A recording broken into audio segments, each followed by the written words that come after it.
Muslimin yang kami muliakan, ini mungkin beberapa, kalau boleh saya katakan, ini bisa jadi aksi-aksi terakhir ini ceramah tabligh akbar. Bisa-bisa ini akan dilarang, Pak. Bisa-bisa ini dilarang. Di Arab Saudi, di Mekah Masjidil Haram itu pun sudah dibatasi, Jumatan boleh sebentar saja lagi. Hanya 15 menit, tidak boleh lebih daripada 15 menit. Orang pun sholat dibatasi, sebentar saja kemudian harus bubar. Ya Allah ya Rabbi. Ini semakin membahayakan kaum muslimin. Wah, ibarat itu baru dengan satu kasus virus corona. Sementara berlapis kasus yang sudah Allah siapkan di akhir.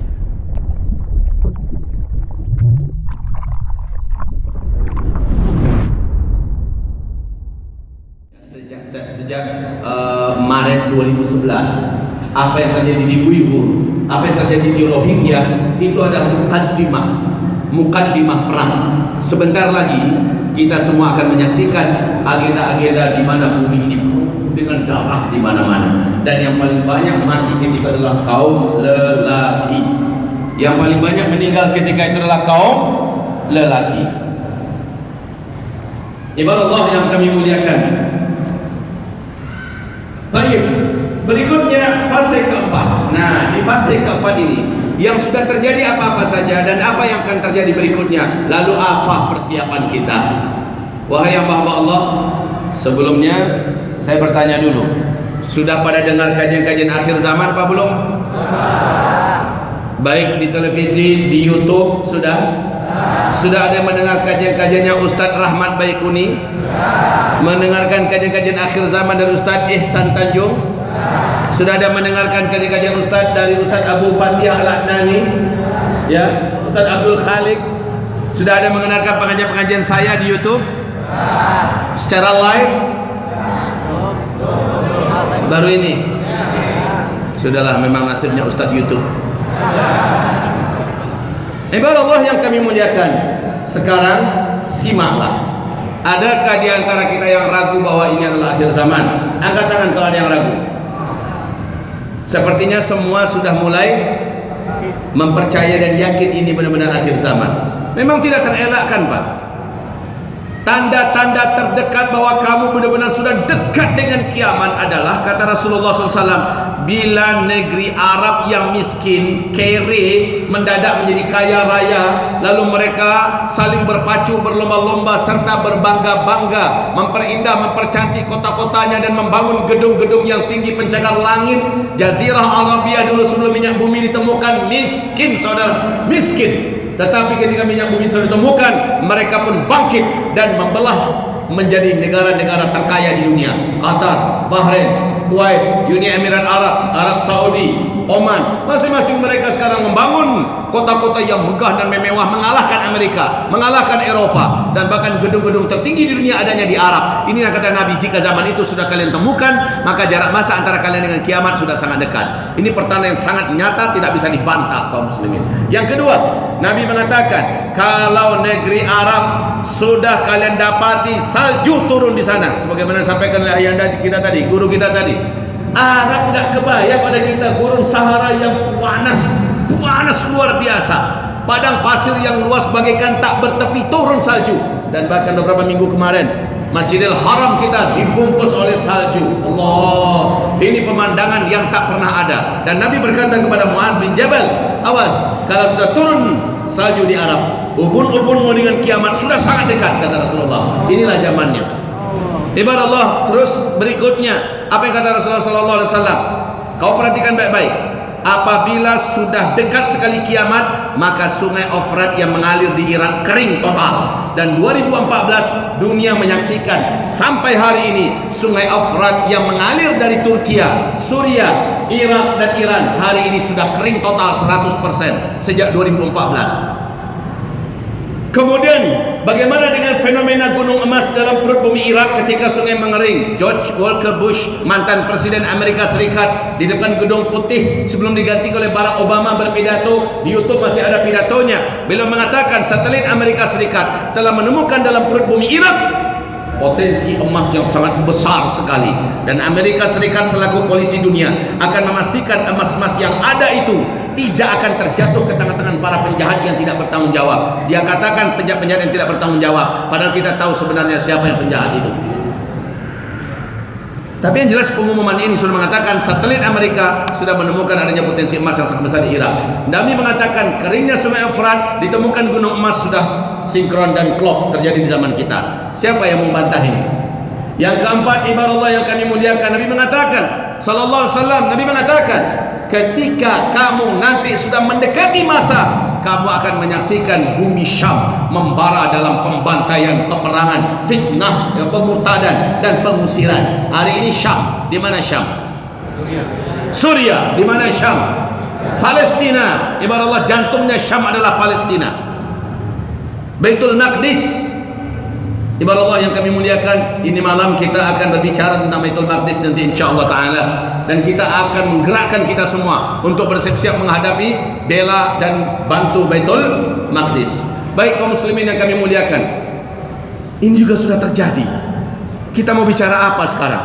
Kemudian Rasulullah SAW bersabda, apa kata Rasulullah berikutnya? Saat huru-hara melanda negeri-negeri Arab dan sekitarnya atau Timur Tengah pada akhir zaman nanti, maka kamu yang ada di muka bumi akan menghadapi berbagai macam petaka yang makin lama hari bergerak ke depan, makin berat petaka dan bencana itu sudah terjadi. Seluruh Arab dan Timur Tengah sudah kacau, disebut dengan Arab Spring. Sampai hari ini belum selesai. Betul tidak? Inilah dia zamannya. Ada yang mau coba membantah, ada yang mau coba menolak, dan yang paling menakjubkan juga ibarat Allah. Dulu saya nggak kepikiran kalau akan kejadiannya seperti ini. Saya pikir nanti, tetapi saya sampaikan terus pada umat, lihat ya, Arab akan menjadi jahiliyah, Arab akan menjadi jahiliyah. Saya lihat sudah, apalagi Uni Emirat Arab, jahiliyahnya minta ampun. Apalagi Bahrain, sudah seperti Teksasnya Amerika Eropa, ya. Apalagi ya negeri-negeri Arab sudah menjadi Masya Allah. Nah, basis perlindungan dan kemuliaan syariat Islam satu-satunya tinggal di Arab Saudi. 2016 Arab Saudi berubah ketika Muhammad bin Salman mengambil alih kekuasaan ayahnya secara de jure, di mana dialah yang menentukan kebijakan dalam dan luar negeri. Sejak itu Arab resmi menjadi negara liberal, bukan lagi negara syariah. Satu persatu pintu-pintu maksiat dibuka lebar-lebar. Betul tidak? Satu persatu lambang-lambang jahiliyah masuk. Satu persatu simpul-simpul syariat dilepaskan dan diinjak-injak. Pada hari ini Arab menanggung resikonya akibat jantung pertahanan Islam bumi ini, yaitu penguasa Mekah Madinah sudah berkiblat kepada barat secara total, termasuk secara akhlak dan maksiat sudah dibuat. Kita sudah tahu sudah berapa ratus bioskop yang dibuka di Arab Saudi itu sekarang. Sudah berapa kali konser-konser raksasa di kota-kota besarnya dalam event-event tertentu dihadirkan penyanyi-penyanyi dari berbagai belahan bumi ini, termasuk penari-penari melihat liuk dari India, dari K-pop Korea Selatan dan sebagainya didatangkan. Acara Halloween dibuka, gulat bebas wanita standar internasional didatangkan, pegulat yang hanya menggunakan BH dan celana dalam bergulat di depan puluhan ribu mata menyaksikannya. Kita sudah mengetahui bahwa sekarang ini hotel-hotel di sana itu sudah tidak peduli laki-laki wanita satu kamar walaupun nggak ada buku nikah, pokoknya sudah boleh. Kita sudah tahu itu semua. Bahkan di Mekah ketahuan oleh rakyat, ketemu oleh masyarakat kaum muslimin, ada lelaki dengan lelaki kawin melakukan pesta perkawinan homoseksual di Mekah. Di Madinatul Munawwarah kita sudah dengar dan kita langsung menyimak, bahkan bisa melihat ada konser musik maksiat dibuat di tanah suci Nabi Muhammad sallallahu alaihi wasallam. Maka ini pertanda semua kekacauan dan keguncangan sudah layak untuk distarkan oleh Allah Subhanahu wa taala. Bila kita menyimak terus dan menyimak terus, maka kita menemukan, ya Allah, ya Rabbi. Nah, sekarang apa yang on the way? Yang dalam perjalanan. Ini terjadinya di fase keempat. Yang dalam perjalanan sekarang, yang sedang dalam keadaan akan terus terjadi dan makin membesar, adalah apa yang dinubuatkan oleh Nabi sallallahu alaihi wasallam, tangan mencincang, bahu memikul. Karena sebab terjadilah akibat. Ini adalah sunnatullah, akibat benteng perlindungan bumi ini adalah Islam dan syariat Islam.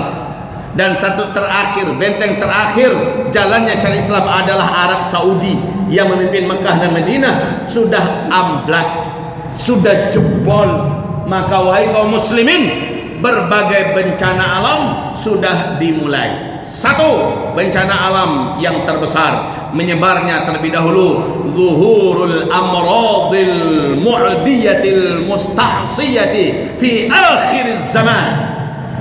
Bermunculannya berbagai macam penyakit-penyakit menular yang sangat keras dan membandel, menular dengan sangat cepat dan mematikan ala mustawa alami, dalam standar global, ya, bukan untuk satu negara saja tapi mendunia. Inilah dia zamannya. Di zaman kita ini wahai hamba-hamba Allah, siapa yang menyangka sudah lebih 110 negara yang terinfeksi, sehingga sekarang bukan lagi epidemi tapi WHO resmi menyebutkan pandemi, ya, yaitu menyebar dengan sangat cepat, penyakit dan wabah menular yang mematikan ke seluruh dunia. Ini sudah pandemi, bukan lagi epidemi. Ibarat Allah yang kami muliakan, ini zamannya. Dan sebelumnya saya sampaikan pada umat hadis Nabi dari Ibnu Hibban, Imam Ahmad, Ad-Dailami, dari Al-Hakim. Rasulullah SAW berkata, di akhir zaman akan datang tahun di mana umatku terhalang nanti melaksanakan ibadah haji dan ibadah umrah. Saya pikir itu karena perang di internal kerajaan Arab Saudi. Saya sampaikan dulu begitu. Ternyata kita menyaksikan strategisnya rencana Allah jauh lebih sempurna dari apa yang bisa kita bayangkan. Hanya dengan isu COVID-19, Arab Saudi akhirnya menutup seluruh pintu-pintu masuk. Dan bukan hanya pintu masuk yang ditutup, yang sudah di luar, yang sudah di dalam disuruh keluar cepat. Mukimin yang ada di dalam pengen keluar, bila keluar dah nggak boleh masuk. Yang di dalam tidak diizinkan untuk melaksanakan ibadah umroh. Larangan ini masih terus berlangsung, dan sementara COVID-19 semakin ganas, belum ditemukan vaksinnya, belum ditemukan obatnya. Menurut WHO, obat COVID-19 vaksinnya paling cepat bisa ditemukan 18 bulan sejak dia muncul. Munculnya adalah 23 Desember, nanti 18 bulan baru muncul. Sekarang saja ini sudah merenggut nyawa ribuan jumlahnya kaum muslimin yang kami muliakan. Wahai Allah yang kami muliakan, Arab Saudi sudah menutup diri. Masjidil Haram sudah tidak lagi didatangi untuk umroh. Apa yang akan terjadi berikutnya dengan bumi kita? Disinilah puncak kengerian itu. Wahai bapak, ibu yang kami muliakan, orang kalau sudah tidak umroh ke sana, bahaya bagi bumi ini. Orang kalau sudah tidak tawaf di sekitar Ka'bah, bumi ini terancam. Sebab apa? Kestabilan bumi ini adanya di pusat rotasi bumi, ya, pusat rotasi bumi menuju langit yang membuat bumi ini seimbang adalah Masjidil Haram. Dari situ langsung tembus ke Sidratul Muntaha, ibarat tali, ya, di sini gantungannya. Dan ini akan terus berputar selama orang masih tawaf di dalamnya. Coba bayangkan ketika gasing berputar, ketika putarannya kencang karena banyak orang-orang tawaf, maka gasing itu akan stabil, betul tidak? Tapi bagaimana ketika gasing tadi sudah melemah karena sudah tidak ada lagi yang memusingnya, yang memutarnya, maka dia akan melemah. Semakin melemah putaran gasing, apa yang terjadi pada gasing? Gasing akan labil, dia akan goncang. Makin dekat dia berhenti, makin goncang. Disitulah tahun-tahun gempa, kata Rasulullah. Tahun-tahun gempa, dan puncak gempa itu nanti, kalau di dunia ada di mana-mana gempa, tapi yang mustahil terjadi gempa selama ini adalah Mekah Madinah. Kalau Mekah Madinah sudah gempa, maka itulah dia tahun-tahun puncak bencana di muka bumi ini. Tempat yang paling aman, tempat yang paling tenang di bumi, yang didoakan oleh Nabi Muhammad, Nabi Ibrahim, sudah terjadi gempa-gempa dahsyat, maka itu pertanda apapun negara di muka bumi akan terjadi bencana-bencana yang mengerikan. Dan yang mampu menstabilkan semua kejahatan dan dosa yang dibuat di muka bumi ini, aura dan hawa dosa yang berbentuk kegelapan yang bisa menimbulkan bencana-bencana di mana-mana, yang mengimbanginya selama ini adalah amalan orang-orang soleh yang berkunjung ke Masjidil Haram, saudara, yang berkunjung ke Masjidil Haram. Mereka beribadah ke sana, nilai ibadah solat saja di situ 100.000 kali lipat satu kali solat, nilainya sama dengan 100.000 kali lipat solat di masjid-masjid yang lain. Inilah yang mampu mengimbangi dosa yang dibuat di muka bumi. Sekarang penyeimbang itu sudah dilarang untuk masuk. Paham yang saya maksud ini? Yang mampu mensterilkan dan mengimbangi dosa yang dibuat manusia di muka bumi adalah Masjidil Haram, Masjid Nabawi, dan sekarang tempat itu sudah tidak boleh dikunjungi untuk umrah, entahlah haji besok. Ini sudah ada saya dengar isu ya dari dalam kerajaan, kemungkinan Ramadan pun akan dilarang. Iktikaf pun sepertinya akan dilarang. Bila ini benar, maka sempurna merinding kita, Pak. Puncaknya adalah kita lihat haji. Kalau musim haji besok ternyata ini belum selesai, masih terus berlangsung, maka hasbunallah ni'mal wakil, ni'mal maula wa ni'man nasir. Saudara-saudaraku, hamba-hamba Allah yang kami muliakan,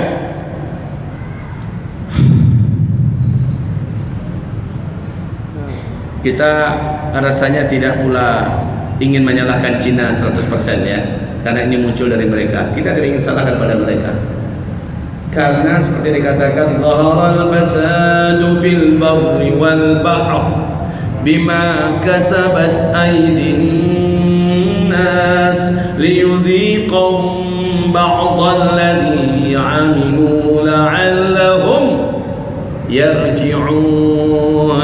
Semua bencana, semua petaka yang terjadi di bumi dan juga di laut itu karena manusia yang buat. Manusia yang buat. Kalimatnya dalam ayat bima kasabat aydihim. Memang manusia yang buat. Semoga Anda mendengarkan uraian saya. Wahai Bapak Ibu, enggak pun saya uraikan, Bapak bisa temukan, Pak, dalam 50 misi terjahat ya. 50 catatan misi terjahat yang dibuat oleh Illuminati dan Freemasonry di bumi ini adalah mereka mentargetkan membatasi jumlah manusia hidup di bumi ini. 2020 nanti jumlah manusia tidak boleh lebih daripada 500 juta orang saja, dan yang boleh hidup itu orang-orang yang telah mereka tentukan. Maka yang lain harus mati, apapun caranya, dengan apapun jalannya harus mati.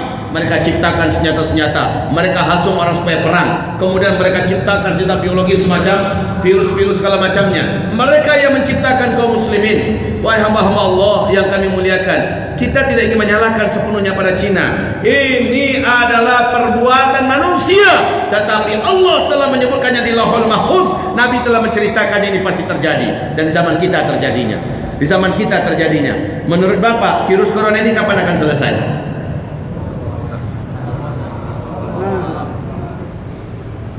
Kita nggak tahu. Indonesia katanya sebelumnya paling kebal dengan COVID-19 ini. Orang Indonesia kebal-kebal, orang Indonesia ini sehat-sehat, kuat-kuat. Orang Indonesia ini siap dengan virus corona dan sebagainya. Sekarang terjadi lonjakan yang sangat tajam di Indonesia, ya.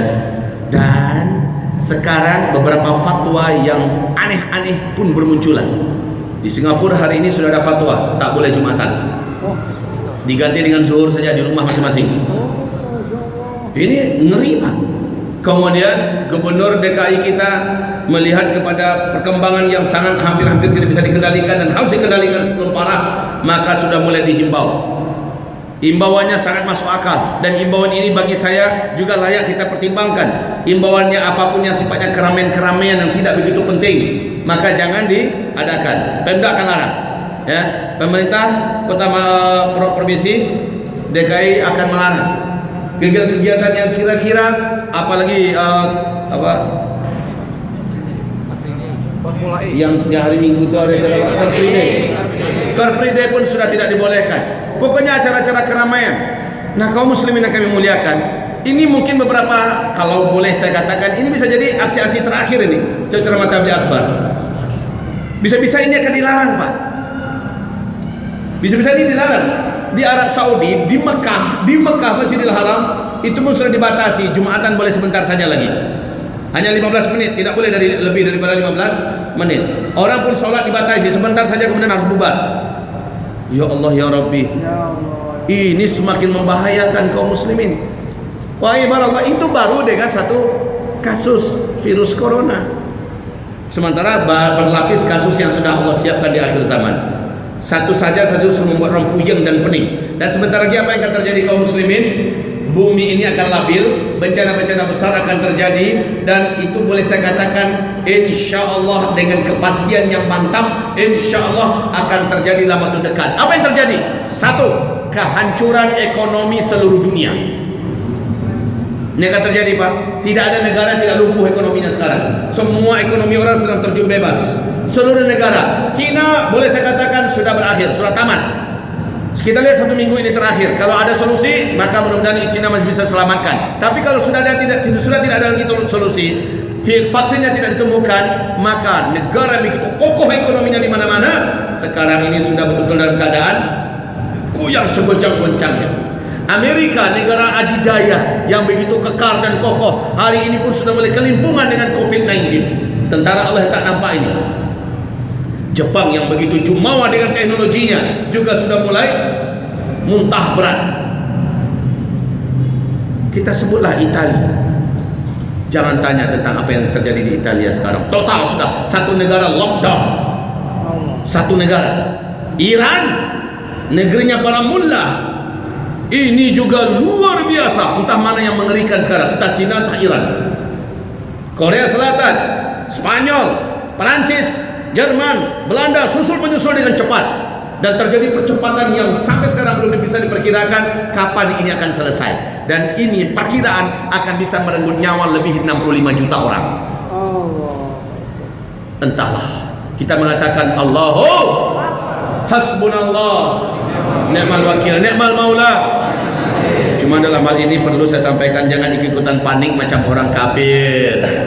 Kita ini orang beriman. Jangan panik seperti orang jahiliyah. Sampai-sampai harga sebuah masker yang hanya Rp1.000 satu jadi Rp250.000 dibeli juga. Harga Rp450.000 dibeli juga. Maaf ya, nggak pakai otak itu udah. Kenapa sih kalau yang sanggup beli 250.000, ya Allah, ini sedekah hamba untuk masjid yang sedang butuh pembangunan ini, ya Allah, jadikan ini pelindung hamba dari virus corona. Kenapa nggak pikir begitu? Kenapa hanya untuk satu masker yang harganya Rp1.000 kita korbankan 250.000, 450.000, sementara kepada Allah Allah yang bisa melindungi kita. Kita tidak minta perlindungan kepada Allah dengan dana segitu. Kenapa tidak berpikir demikian? Orang beriman tidak layak seperti orang-orang jahiliyah. La yastawil ladina ya'lamuna wal ladina la ya'lamun. Tak sama orang-orang yang sudah ada ilmu dengan orang yang tidak ada ilmu. Jangan panik-panikan seperti mereka. Jangan kaum muslimin. Tetapi memang iya, ada antisipasi, itu benar. Ada antisipasi. Baru-baru ini, hari ini, koran resmi di Perancis mengumumkan orang yang paling selamat dari virus novel corona baru ini adalah wanita-wanita muslimah yang berhijab dan bercadar. Ini koran resmi Perancis umumkan. Kenapa? Mereka tidak pakai salam-salaman. Mereka tidak pakai cipika-cipiki. Mereka tidak pakai rangkul-rangkulan. Dan mereka sudah menutup muka mereka, yang nampak cuma mata. Sekarang dibawa oleh Cina, dan orang seluruh dunia hampir begitu. Berbungkus semua. Dan mereka juga berbungkus tangan. Ini udah muslimah kita loh ya di sana.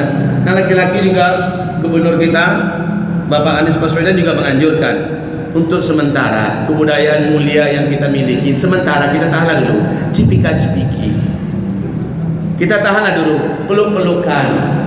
Maaf kalau datang ulama-ulama kita kemari, Ustadz Abdul Somad kah umpamanya, Ustadz Adi Hidayat atau siapa saja, mungkin antum rindu ingin memegang tangannya, mencium tangannya, lebih baik gak usah dulu. Kita nggak tahu di tangan kita ini udah megang apa tadi, udah megang siapa tadi.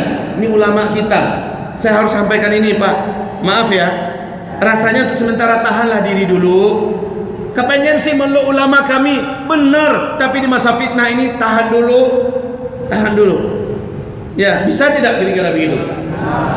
Ini apa kata Ustaz Abdul Somad? Saya heran, saya diundang kemarin untuk ceramah atau untuk fotoan ini.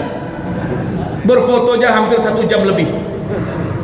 Kemudian ditambah lagi salam-salaman yang paling lama. Sekarang ini beliau gubernur Indonesia, Pak ya.